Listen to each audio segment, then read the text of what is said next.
everybody. Thank you for joining us today. We're all from Top Marquee Attorneys, and this is the start of our panel discussions. This is an opportunity for members of our staff at Top Marquee Attorneys to discuss a diverse topic of interest, and it gives our diverse team of industrial professionals an opportunity to examine different events, latest legal news, and give us some of their perspective and on advice on some topics, and see how we can help students, professionals, and even just friends alike as we transverse our various career developments and interests. All right, my name is Anu Oluwapo Oduole. I'm from Top Marquee Attorneys, and I have here with me Oluwakemi Oduole, Johnson Babalola, Adriana Samento, Adewale Martins, Tosin Falaye, Sophia Pereira, Benjamin Udiezo, and our team, our background media team as well, who will be supporting us throughout this program. Just welcome everybody, and I'm really excited for us to get started. So before we get started, I just want to thank everybody for taking the time to join us today. And we want to encourage our viewers to please subscribe, like our videos, put comments below. We'll try our best to respond to all of them. And, and we hope this topic interests you, and we hope to get some feedback from you as well. We're here to support the community as much as we can and give you as much information as we can. All right. So we will start off our questions for today, and our topic will be looking at racism within the legal field. We have a bunch of questions that I'll be throwing out to our panelists, and I'm interested in seeing various perspectives that they're going to be giving us. Okay, so to start off, I'm going to start off by asking people about what has inspired them to get into the legal field, what inspired them to start their career within the legal field. And I will throw this first question to Mrs. Camille Dually.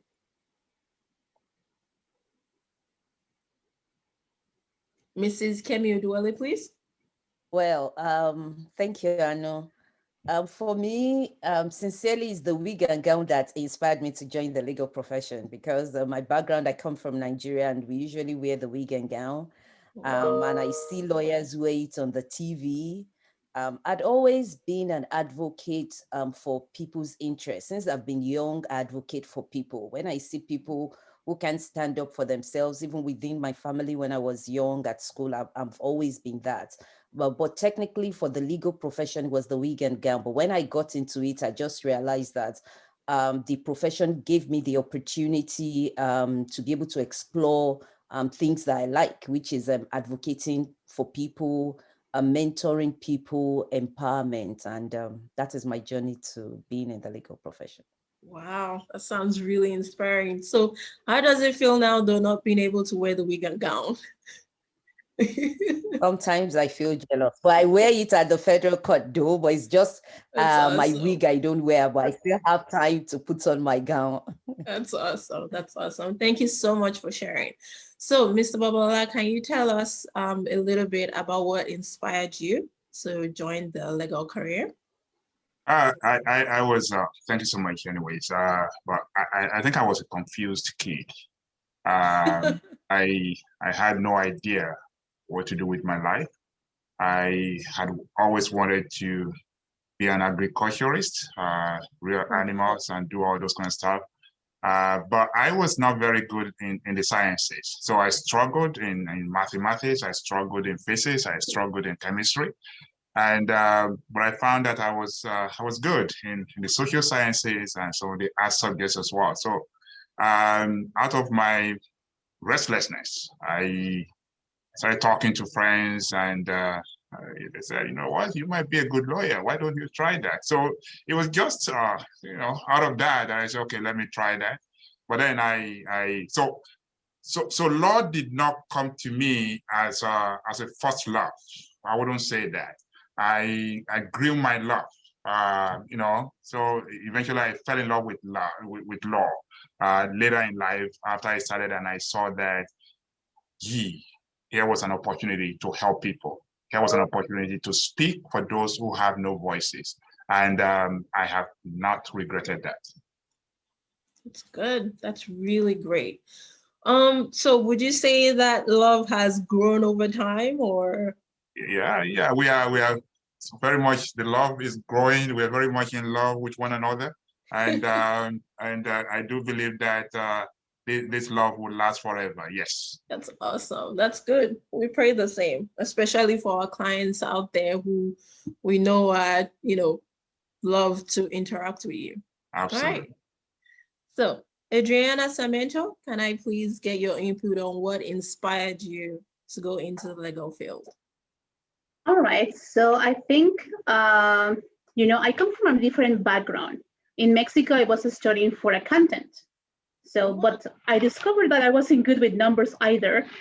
And then after coming to Canada, after having experiences with my own immigration issues, I think there was an opportunity for me to start working in this field. And I discovered my passion, which is, helping people as well through different immigration processes. And here I am 10 years later. Now, I just graduated as an immigration consultant, and I want to continue, helping people. I think that's the big passion that I discovered, that is to help people. That's awesome. That's really inspiring. So how long exactly have you mentioned your immigration instance? How long exactly have you been in Canada? I've been here since 2004. Oh, wow. That's awesome. That's really great. All right. Thank you so much for sharing. All right, Mr. Adewale Martins, can you please tell us what inspired you to join the legal field? Thank you, Anu. For me, I would say it's the dignity and respect that comes with the profession. So I remember back in the days, it used to be that you couldn't study law if you were not from a very respectable family, a family that is well known and popular within the society, right? So it was that dignity, that respect that comes with the profession. Of course, I also like to help people, as everyone has said. When people look at lawyers, they look at lawyers as people who know everything, even though we know we don't know everything. So that respect, that dignity, that popularity that comes with that profession is something that really attracted me to the profession. And again, I'm the first lawyer in my family, so it was a thing of, as I said, of joy, of dignity for me to be the first lawyer in my family. So that's how I see it. Wow. I think you literally read my mind right there, because I was just about to ask you if you had any other lawyers within your family. So it's perfect. Really, really good. Really inspiring. Thank you so much for sharing. All right, we're going to turn to Mr. Tosin Falaye to tell us what inspired him. Well, I have a bit of a different story from most of the folks in the room, a little bit interesting. The reason why I decided law was it for me was an aversion for mathematics. Growing up as a little boy, my father loved mathematics and always wanted me to do it. I remember there was an exam we used to take to get into high school, and it was always a hassle dealing with the quantitative analysis or quantitative reasoning, as it was called back in the day. And so I asked, at the time, my mom was studying law, so I asked around, what is it, what course could I get into university for that wouldn't require law? And the first answer that came was, yeah, you don't need mathematics to study law. And so right there, I decided, yeah, law was going to be it for me. It turns out that it was a good choice, because looking back, I'm not sure I see myself doing anything other than speaking if I wasn't being a lawyer, or if I wasn't a lawyer today. So that was the driving force. The profession, I would say, were made for each other, and it's been a wonderful ride so far. That's really, really good. Can I ask you a question though? How did your dad take it when you told him you weren't going to study law? Oh, more interesting stories from there. Let me share this. I remember after finishing junior secondary school, we're supposed to go into senior secondary school, and you get to choose what sort of subjects you take, whether you're a science student, you're an art student, or commercial student, and things like that. And so he essentially decided that you're going to science class, and so yeah, that was fine. Let's go to science class. So I took chemistry and biology, and so instead of taking physics, I took literature and English. But at home, I got a physics lesson teacher. So essentially, we're dragging that. And so by the time I got to senior secondary school too, which was like second year of senior secondary school, I just completely changed the subjects without telling him anything. So when I got back home at the end of first term SS2 with my results, there was no science course. I probably still have marks from the beating of back. But eventually, you had to accept that this is what I wanted to do. So, yeah. Oh wow, that sounds like, I know that sounds like a story we're gonna definitely have to go in depth and hear more about at another panel discussion. Sure. All right, thank you so much for sharing your experience. So I'm gonna move on to Sophia to tell us about what inspired her to start in the legal field. Okay, so for me, I've always had the love, the passion for helping others, similar to everyone here. I've always had that passion. So my passion started with mainly charity work. I will help people with anything. They ask questions, like ask legal advice. I will do the research myself and get them the answer. So then I decided, okay, I need to pursue this a bit more. And I'm from the Caribbean. So when I decided to migrate to Canada, I did all my legal paperwork on my own. And I decided, you know what, because it can be really challenging, a lot of people need help. So I decided to join this, to get into immigration legal field, to help people in that regard, because helping people maneuver the system, or you yourself trying to maneuver the system, not knowing the legalities and stuff like that, it can be really challenging. And it ties into me wanting to help. So here I am doing what I love, helping people and helping people live the dream they want. That's good. That's good. Thank you so much for sharing. And how would you say this has gone so far? Are you still enjoying and find you're able to help people as much as you started out wanting to? Yes, I am enjoying it. It is challenging because, as you know, every personality, every person, every situation is different. It's a lot of research, a lot of memory, a lot of work. But in the end, for me, seeing a happy client, it's all worth it. No matter what, at the end, the smile that you get from the client, the words, the gratitude you get from the client at the end, it's all worth it. I wouldn't change it for anything. Wow, that's really inspiring. Thank you so much for sharing. You're welcome. All right, so we'll go to our last panelist, Benjamin. Can you please tell us what inspired you to start a career within the legal field? For me, the short answer would be it was my dad who inspired me to get into the profession. Not because he was a lawyer, but because he told me there has to be a lawyer in the family and you're my last child. So you might as well carry that cross. So yes, he inspired me, but I also wanted to be a lawyer. Either I was a lawyer or a medical doctor. It just happened I didn't like the sight of blood, so I went along with law. So far, so good. It's been easy and smooth for me, and I also love, the practice of law. That's awesome. So can you tell us what are the other older siblings? What are their professions? Or would that be asking too much? Oh, no. They're all professionals. So there's a doctor, a mechanical engineer, chemical engineer, nurse, all professionals. They have it all. Yeah, so I was the one who made it complete. That's awesome. That's really great. Thank you all so much for sharing what has inspired you to join the legal field. All right, so I'm gonna jump into the more heated questions that we have around this topic. And I'm gonna start off by asking, when was the first time you realized your ethnicity set you apart from your peers? I'm gonna allow Benjamin to start here. We're gonna go from the back to the front and mix it up a little bit. All right. For me, it would be quite recently when I had to participate in the LPP program, and there weren't too many people of color who came to make presentations. It just so happened that a lot of the panelists were always white in quote. And one of my friends were like, why is it like, why don't we have a lot of people of color coming to also give us lecture or something like that? It kind of pointed to the fact that maybe there weren't too many people of color who probably are recognized in the field for whatever reason that is.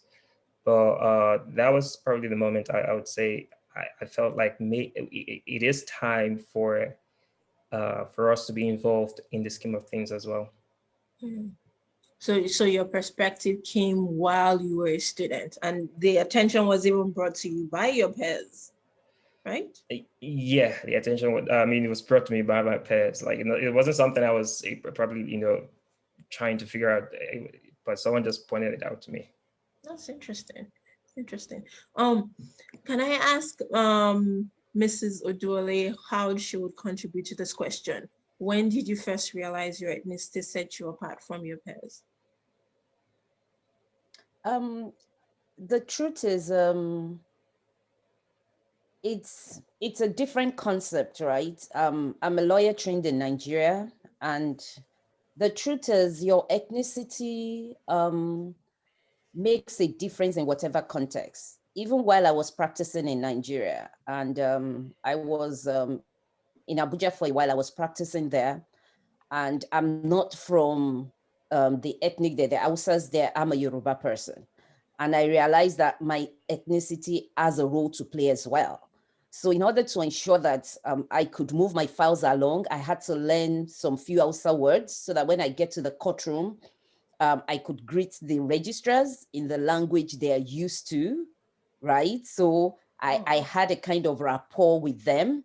And when you go ahead, even some court clerks and things like that. So that is how you are able to get things going. But coming to Canada is another ball game entirely. So way back in Nigeria, although my ethnicity matter, but it does not really affect my performance. It's just that it helps me flow better with people.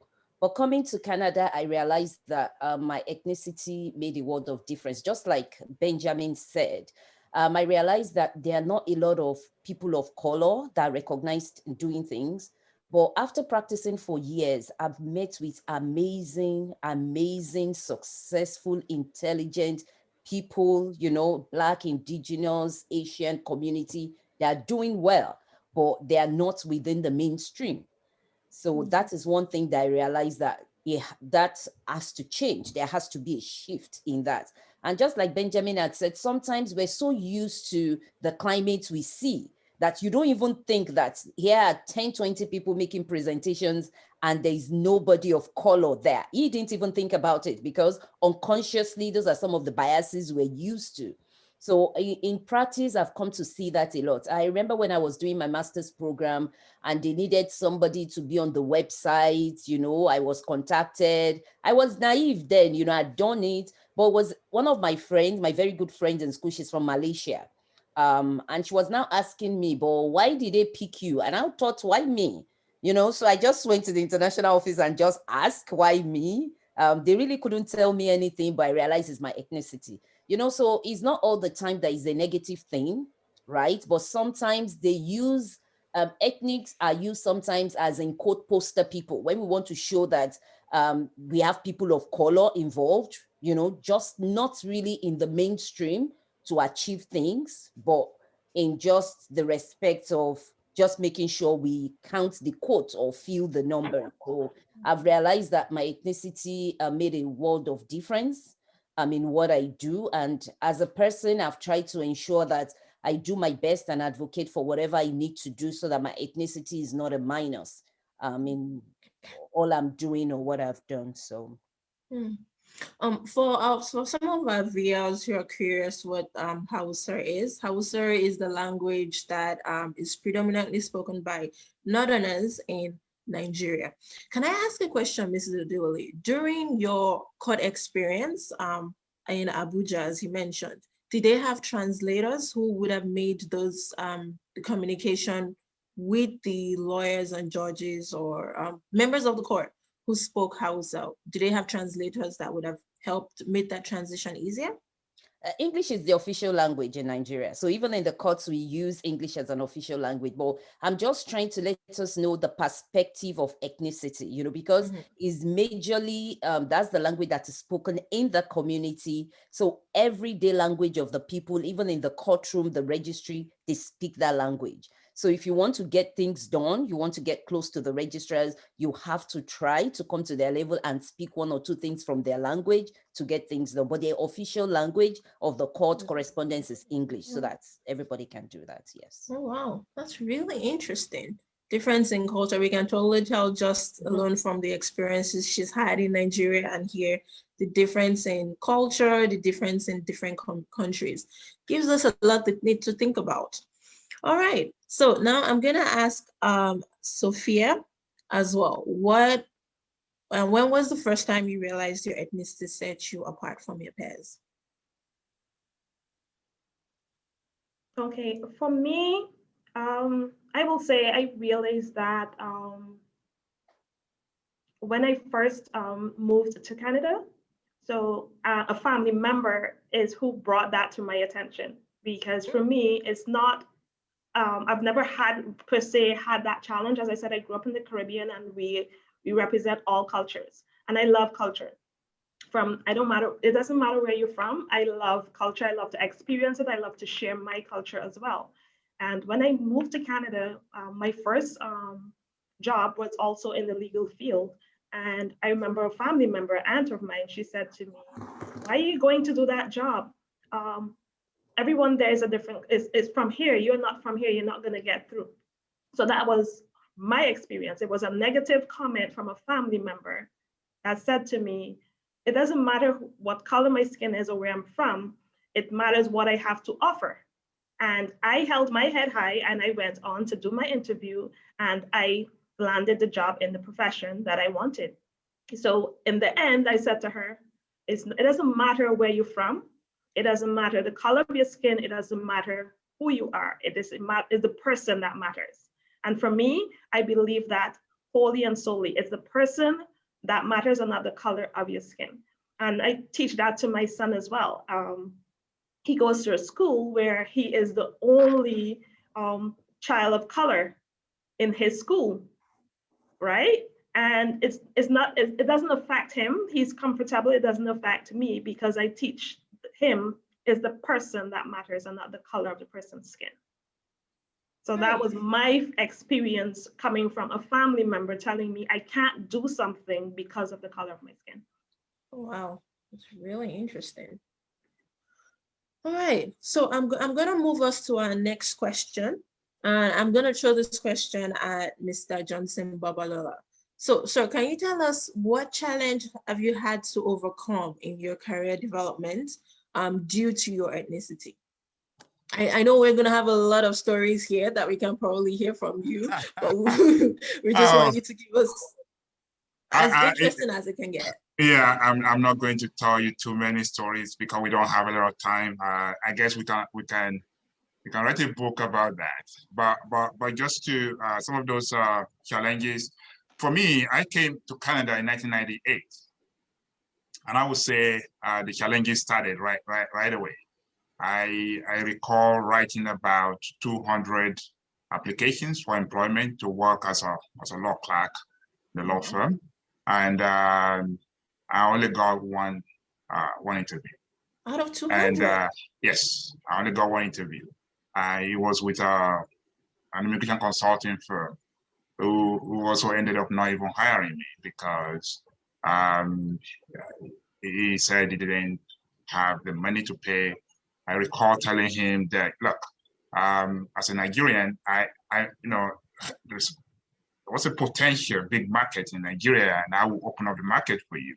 And he said he didn't believe there was a market in Nigeria. It's kind of funny today that almost everyone's running after Nigerians as clients, but that's how far we have come. That was one of the challenges that I had, and so I had to overcome that. I had to persevere. I had to work hard, overcome that and eventually get qualified as a lawyer and got started my own law firm.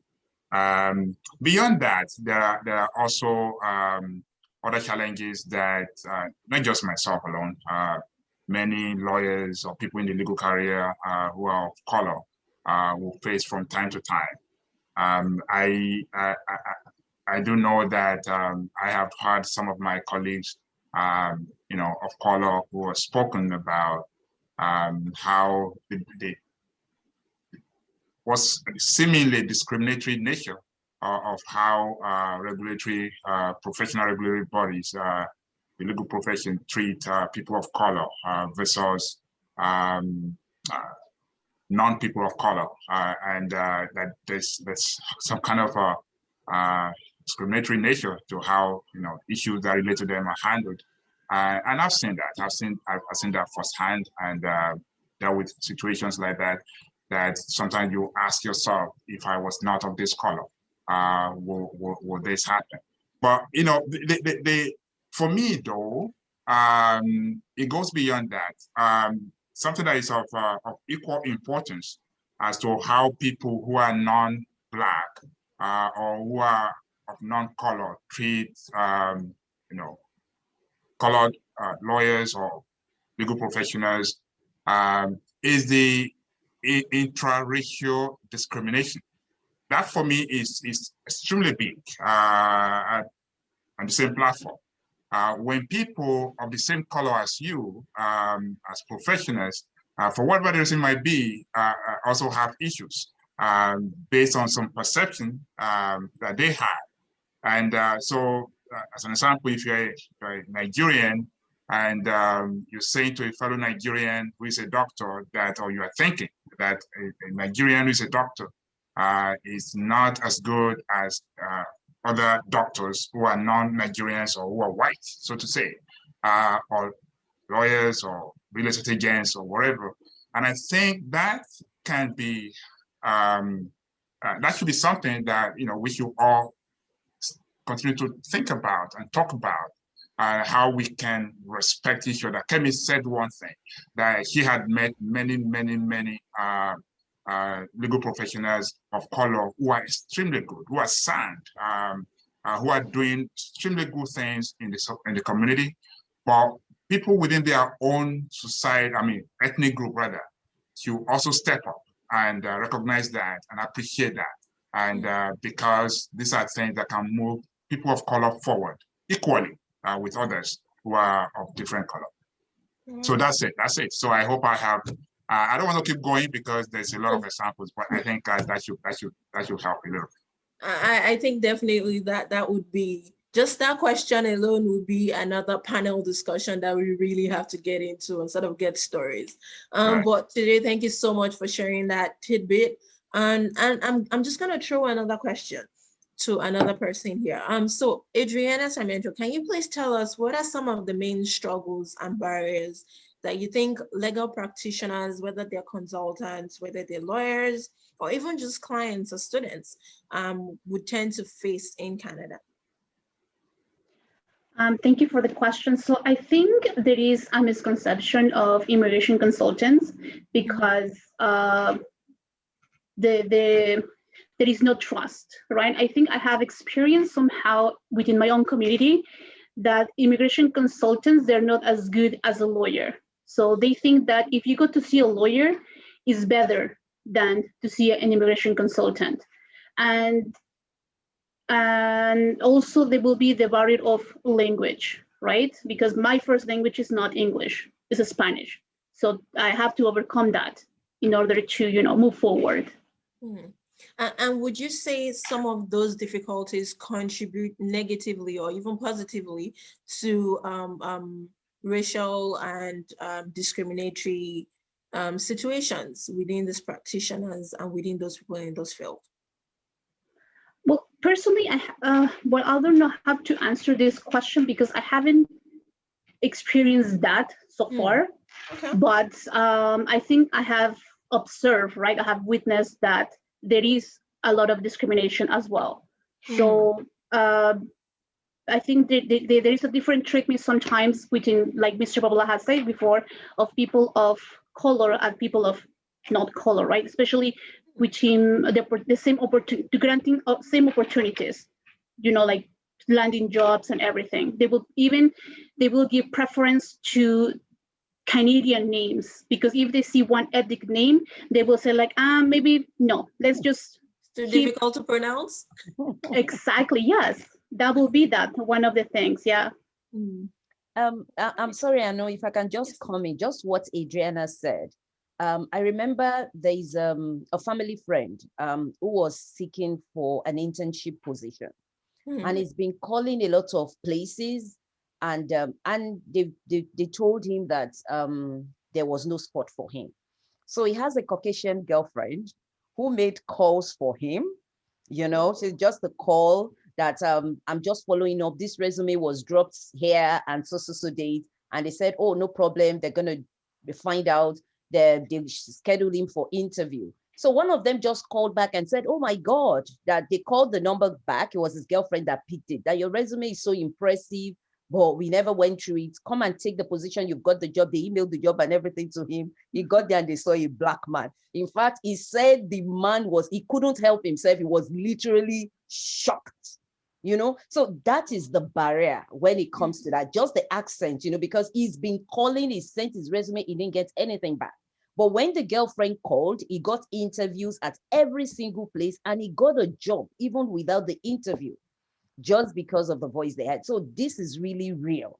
These are things we really need to address. And for those of us that are ethnic, we need to come up with innovative ideas like that to fight whatever systemic racism we have. Because sometimes people are just unconscious, like Mr. Babalola said, not interracial as well. Sometimes it's an unconscious bias. So we need to bring that to people's face and let them know that this is what is happening. So I just thought I should share that. Yeah. Oh, wow, that's really that's a good one. I know. Can I throw a question? Yes. I'm going to throw a question this way, and anyone can pick that up. How about differential in fees when your client who is of the same color as you, believes that you are only worth X, but if he was to go to someone else who's probably, years your junior as a lawyer, but who asks for double of the same amount, and we just, without even thinking about it, will pay. What do we say to that? And how does that play out within the context of what we are discussing? Anybody speak to that? I'm really excited to get some responses on this. Well, I mean, I think that in terms of that, I don't know what to call it, a dichotomy, or the difference between how even we ourselves relate to those similar to us as against how we relate to the folks who look different than us. It's probably, I don't know what to call it, the complex, because again, with the person who looks like you, you're probably more open to say, okay, this fee, this is where it bites me. Or I think that with this person who looks like me, I can get familiar to be able to possibly beat down how much I think the actual work is worth. On the other hand, where I go to somebody who doesn't look like me, possibly doesn't speak my local dialect or my first language, as it's called here, the comfortability you have in such a setting is probably different, or the extent to which you look up to that person to say, okay, well, this is what this person said. I either have an ego myself to not bring myself lower in his eyes, so I don't want to negotiate his fees. I just take his fees as he said it, as against where, oh, this guy looks like me, probably speaks my language. So you find that even in meetings where you speak English, folks who think you or hear your name and I have an idea what language you possibly speak, want to speak that language to you instead of speaking English back. So in those sort of two settings, I think the comfort level is slightly different. And the real expressions the clients have, I find that they're able to say that more in a setting where they look like the professional, as against where they are dealing with somebody who looks different from them. And maybe that's something that plays into these sort of discussions. So in that situation, then the service is no longer being considered as much as what is our skin tone, what is our last name, what is our level of familiarity. Right. I think that in such a situation, the quality of the service that you bring to the table, as regardless of who you are, is second consideration.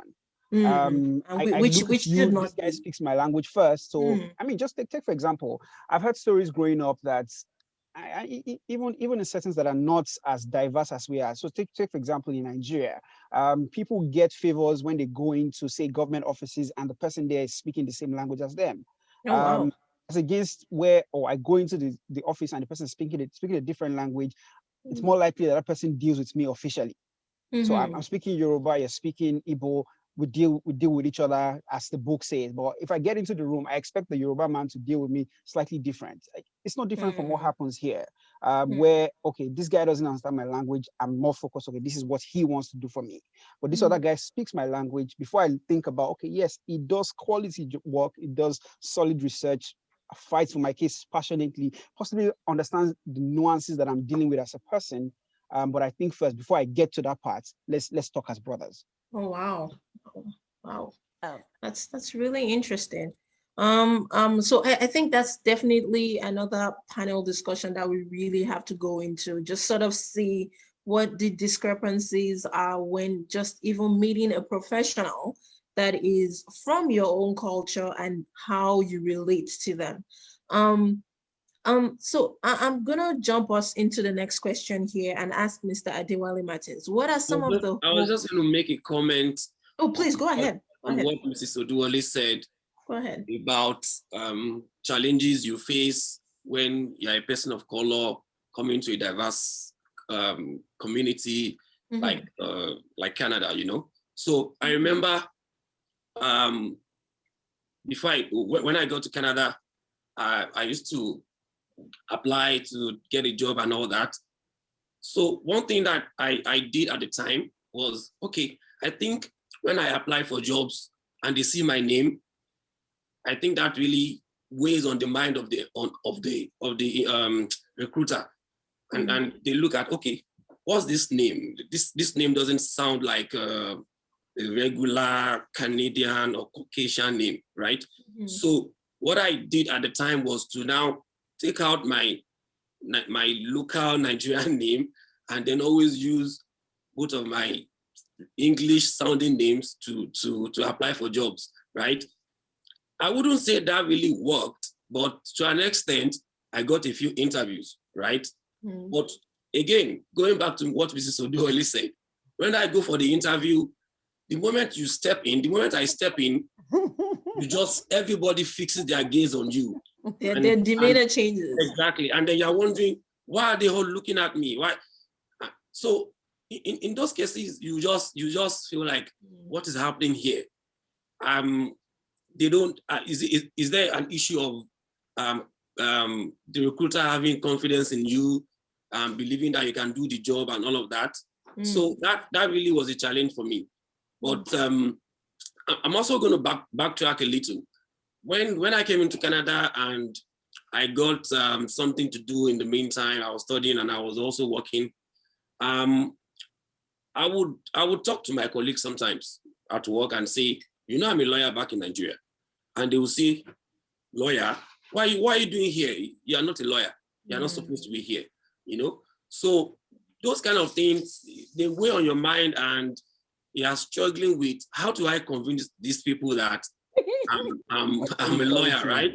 So it's something that goes beyond your confidence as a person. It's something that goes beyond how do you address things like that, right? How do you convince people that, okay, I'm a Black lawyer, I'm qualified, I know these things, I can do it, you can trust me with your cases, I can get you the justice you want and all of that. So the challenges we face as Black people, as Black lawyers in a diverse community like Canada, they traverse every aspect of our life, right? Even when you apply for a visa, right, from Nigeria, you know how long it takes. So for example, you apply for a visa to come to Canada to study. For other countries, you know that it takes a shorter time. For Nigerians, it takes a long time, right? Oh, wow. And sometimes you get even refused for flimsy reasons that you are just wondering why am I being refused for this, right? So those things kind of weigh on your mind as you go through the profession in Canada. I remember there was a time I was in class, because I came to Canada for my master's. I was in class a few times, and when the lecturer is about to ask you, a Black person, a question, everybody's listening to hear your accent, right? They want to know, how is he going to respond? How is he going to talk? Are we going to be able to identify with this accent? Is he going to say something reasonable? Are we going to be able, are we going to be comfortable with the way he's going to talk? So those kind of things, they weigh on your mind. It's a struggle sometimes to even be in class with people who are, say, Caucasian, from other ethnic groups and all of that. So I think that over time, as you experience these things and as you see what how things are in Canada, I must commend what the government is doing in terms of even like employment policies for government establishments and all that. So all of the things about being Black, having a better chance to get a job as a Black person and all of those things.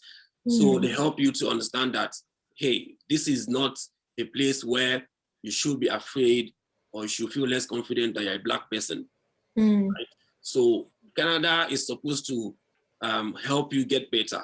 Yeah, in a diverse community, and don't let your diversity limit you, so to speak, such that you can then transcend that diversity, that your difference, the background as a Black person, and then be able to achieve your dreams and affect the society. Oh, wow. Mr. Wiley, thank you so much for enlightening us on this topic and putting forth that contribution. And actually, you've touched a little bit on my next question, which is what are some of our hopes for the future of the legal field when it comes to diversity and inclusivity. I'm just going to throw this out there if anybody wants to add anything else. I know we've touched a little bit on, Mr. Wiley has touched a little bit on just, some of the policies that the government is taking and, encouraging employers themselves to include people of color, people of different diverse race. What are some of the things that we hope within the legal field that should be done, or we think should be done, or, any more contributions with regards to some of this, diversity and inclusivity on our thoughts? One thing I want to say is that it's not enough for government to have policies. What about ourselves? I mentor a lot of young people, and one thing I tell a lot of them is, by the time you come to Canada, everybody does not have to have a law space. We have to step in the space. There is a lot of clamor, especially after George Floyd. People have been talking about appointment of directors, appointment of judges, the number of colored people, in those spaces. But where are the people that want to feel it? We have dynamic people. Like I said, I've met a lot of people, not even only in the legal profession, but we have to step out ourselves. So that is one thing that is very important. We have to voice out. We have to fill those voids. We have to make up our minds where there are applications out, we share within the community. We encourage people that can fill that space to fill the space. So it's not enough to say we're not being represented, but where we see opportunities, we should take advantage of those opportunities and fill the spaces where directors, where they're seeking for directors there. We should not be complacent. Let me put it that way.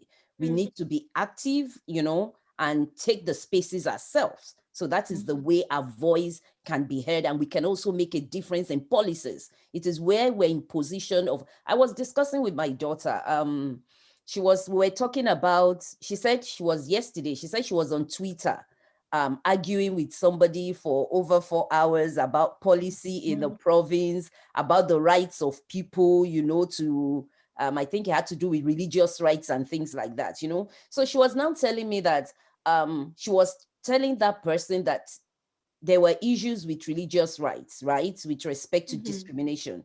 The person who was appointed is a white person who does not even believe there is racism. So how can there be a solution? You know, so these are things I'm saying. So if there is a policy with respect to discrimination, you want to find, it has to be somebody who believes this exists and wants to hear people. So if we're not in the position to fill those spaces, then it still will still be within the vicious circle going round. So that's just one thing I need to say. We need to avail ourselves of those opportunities. So I'm gonna ask, so Benjamin, you mentioned earlier that you were in the LLP program. What are some advice that you would give some of your peers as they're aspiring to go into the legal field, based on some of what we've discussed, or even just what you've seen? What are some advice that you would give? I would say everything and anything is possible. Despite the challenges, despite whatever obstacles you think or barriers you think exist, you want to go beyond what you think is and just keep trying. Nothing is impossible. The LPP director used to tell us then that we all had to apply for positions, and he would say, if you apply for 100 positions, well, I mean, just apply for the 101 position, like just keep applying, just because all you need is just one position for you to get filled. And nothing is impossible. Don't be limited by what you think are the barriers. Just reach for your goals. So, Sophia, can you tell us a little bit of what advice you would give young people of color, or even professionals within their field? What advice would you give them as people of color? Yes, thank you. So to add to what Benjamin said, which is what the same line I was thinking, it all has to do with your perception of yourself. People can say what they think it is, but as an individual, you have to, first believe in who you are and who and what you represent. Once you have that covered, you can break through barriers. Okay, for example, someone while they mentioned accents, when people speak, they do listen to your accent to hear where you're from. However, for me, I turn that around. You ask me about my accent, and I start telling you about my accent, and I start telling you about where I'm from and what we do. So I have already in myself, I'm comfortable with who I am and where I'm from. And I know that, yes, you will encounter challenges. We all will encounter challenges no matter what field. So this is not, yes, it is the legal field we're speaking of, but in all aspects of life, you will encounter challenges. How you as the individual overcome those challenges will help you maneuver in whatever field you choose. Now, in the legal field, it is a challenge. Mr. Babalola and a couple others touch on the fact that your peers will think that, okay, because we are the same, we cut from the same cloth, so to speak. I can talk down to you, or I can get you to do me a favor, but if I go to someone else, whatever this person tells me it is, I'm gonna go for that. Now, that mentality, we as individuals have to overcome that as well.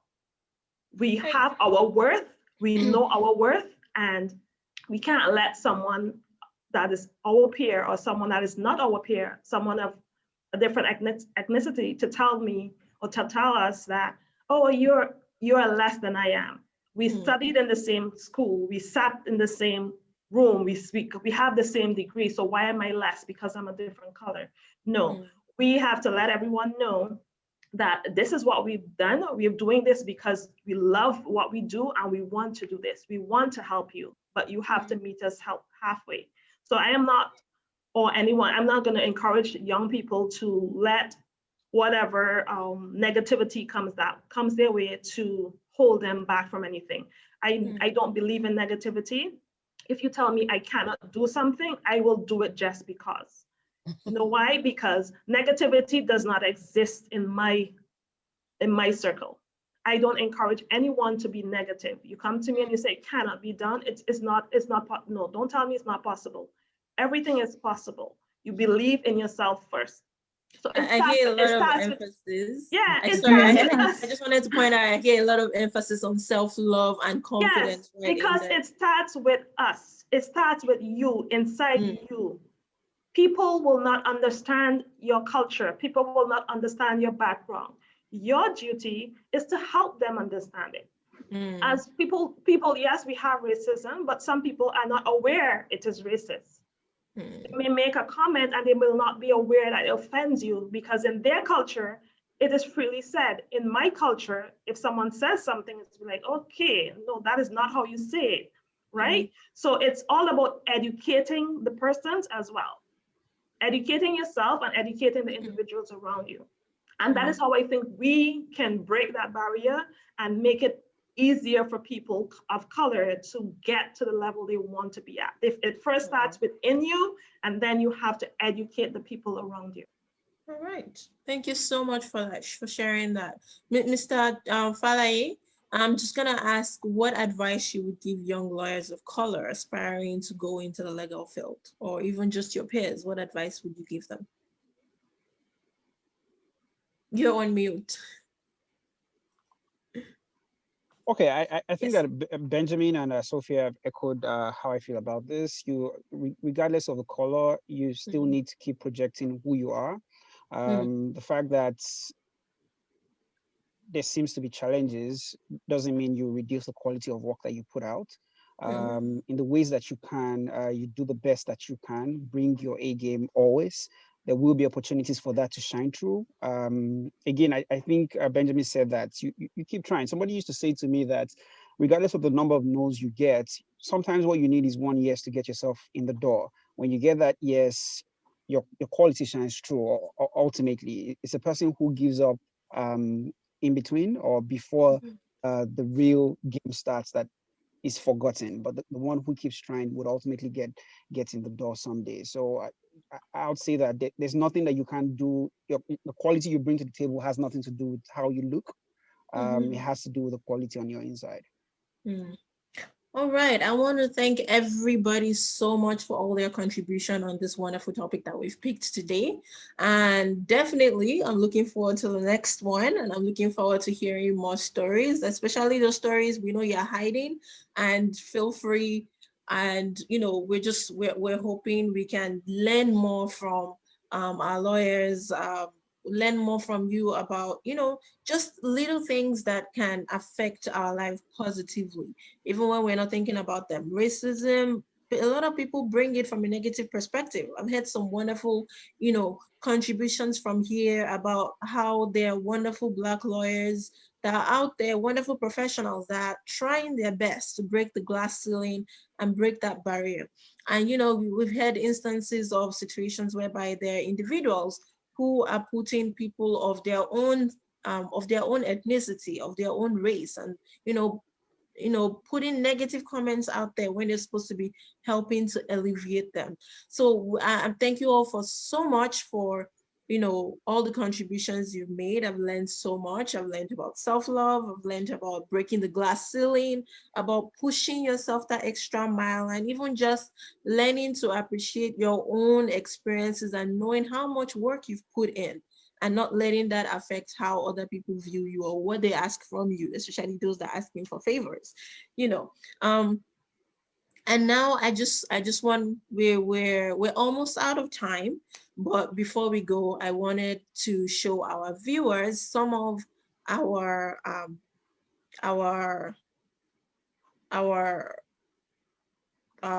some of what we have on our social media, or even our website, just to show you what our lawyers are doing and just to give you a little bit of insight into some of the other things that we handle within the firm.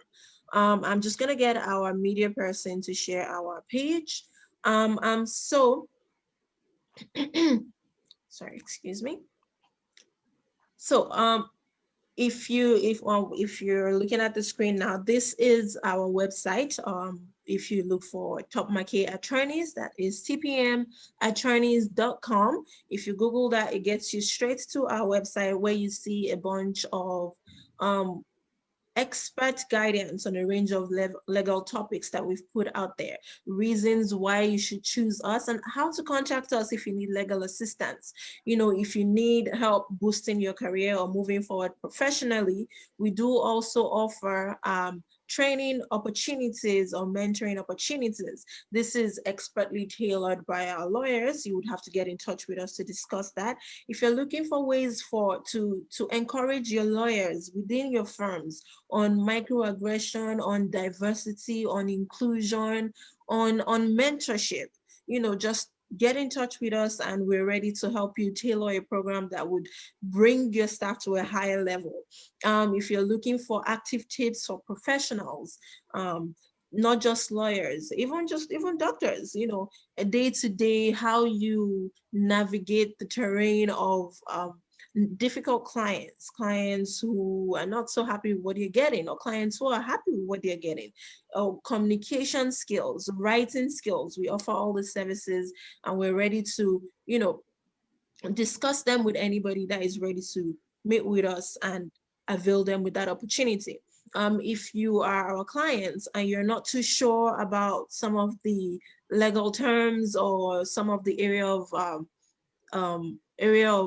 legal practices that might work for you, please visit our website. We have different pages that talks about the different areas of practice. We have civil litigation, we have adoption, we have citizenship, we have immigration. We have a whole bunch of pages that speaks to those areas of practice that our lawyers handle and help clients and other practitioners. If you want to discuss you know, you want to discuss something with one of our lawyers, feel free to get in touch with them. We have on their page as well, their VCAD, where you can contact them by email and speak to them about these various terrain or issues. All right, if you're a law student as well and you want to get in touch with us, with one of our lawyers, just to ask about their experiences as a lawyer, you want to get some advice on how they can do better, please feel free to get in touch with us. You can get in touch with us by email if you send a message to info@tpmattorneys, which is written right on that page. Visit our website, contact us by phone to reach out and see if you need consultation for any immigration or business law or real estate, any areas of practice that you might be interested in. Reach out to us, ask if we offer it, and if we do, we'll get in touch with you within 48 hours. And you know, we're always ready to discuss. And meanwhile, we do have our social media platforms where we put up-to-date information about the different things we do. We are on YouTube, we're on Instagram, we're on LinkedIn, we're on Twitter. Feel free to visit any of our pages. The links, the link icons are right below the website page. If you click on it, it will direct you right to that page. And please subscribe to our YouTube channel so that you get more videos where we discuss various topics just like this one. And we hope to see more of you in the future. I just want to give a huge thank you to everybody who has given us an insight into working as a Black professional in Canada. Thank you so much for your different points of view. And thank you all so much for participating and making this a meaningful conversation where you shared your experiences. I've learned so much, and I hope our viewers and listeners have also learned so much as well. And I hope to do more of this, more panel discussions. And I'm honestly looking forward to the next one so much. And I'm sure our viewers are as well. And we hope to see you soon as possible. All right, thank you so much and have a wonderful day.